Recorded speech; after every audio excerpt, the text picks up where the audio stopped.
All the diplomatic efforts in the world are making no difference tonight in the latest conflict in the Middle East as it ploughs on. Israel is settling scores with the targeted killing of a Palestinian terrorist leader. But the misery for ordinary Palestinians is worsening. This is a live shot of the Israeli side of the Gaza border a little after 10 in the morning. The tanks you can see have been firing intermittently over the past half an hour.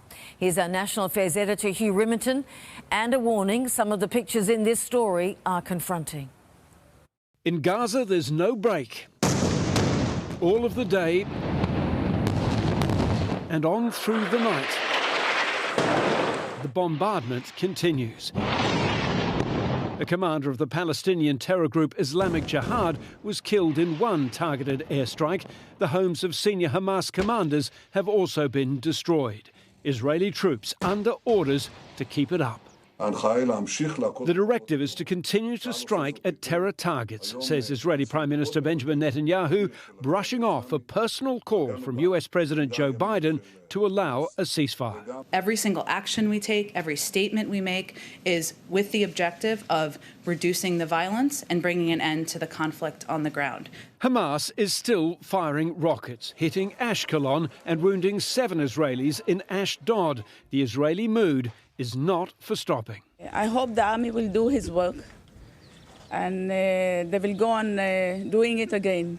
This is a David and Goliath battle, but Israel is the Goliath. With around 10 million people, Israel ranks 15th in the world for military spending. It has presumed nuclear weapons, plus submarines, warships, jet fighters and bombers, abundant armour, missiles, drones, anti-rocket missiles, and people. More than 600,000 active and reservist troops, all backed with sophisticated surveillance and intelligence systems. The Hamas military wing is a listed terrorist force with around 20 to 30,000 active fighters.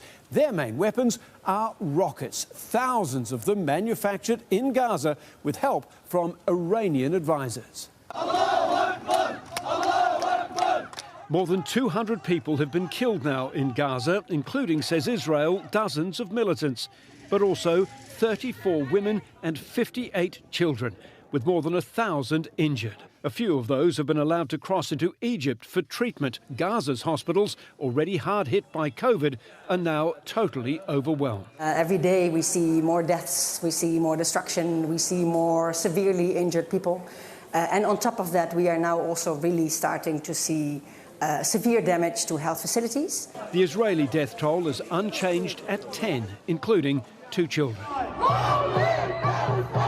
Pro-Palestinian protests are now drawing huge crowds, even in the United States.